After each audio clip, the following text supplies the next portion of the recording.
सुनसान इलाके में अदिति नाम की एक पुरातत्वविद खुदाई कर रही थी। मिट्टी हटाते हुए उसकी कुदाल किसी सख्त चीज से टकराई। उसने ध्यान से मिट्टी साफ की तो एक प्राचीन मिट्टी की गुड़िया बाहर आई। गुड़िया इंसान जैसी लग रही थी और उस पर अजीब से निशान और कुछ लिखावट थी। तभी वहाँ खड़ा एक बुजुर्ग घबराते हुए बोला, बेटी इसे मत छूना, यह श्रापित है, इसे बाहर निकालोगी तो बुरा होगा। अदिति ने उसकी बात को हंसी में उड़ा दिया, ये सब अंधविश्वास है, मैं इसे रिसर्च के लिए ले जा रही हूँ। गांव वाले उसकी बात सुनकर चुप रह गए, लेकिन उनकी आंखों में चिंता साफ झलक रही थी।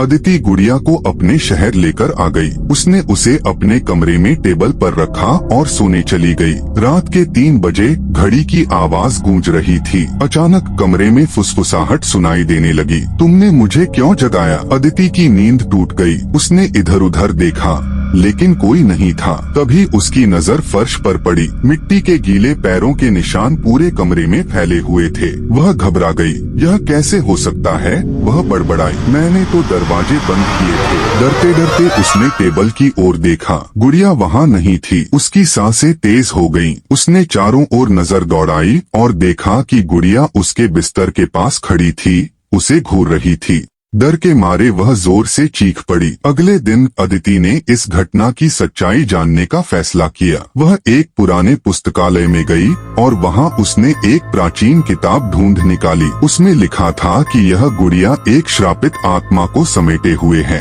यह आत्मा एक बच्चे की थी जिसे सदियों पहले बलिदान दिया गया था। किताब में चेतावनी दी गई थी, जो इसे जगाएगा उसकी नींद कभी पूरी नहीं होगी। इस श्राप को खत्म करने का एक ही तरीका था, गुड़िया को उसी जगह वापस दफनाना होगा जहां से उसे निकाला गया था और एक प्राचीन अनुष्ठान करना होगा। रात के अंधेरे में अदिति गुड़िया को लेकर गांव के घने जंगल में पहुंची।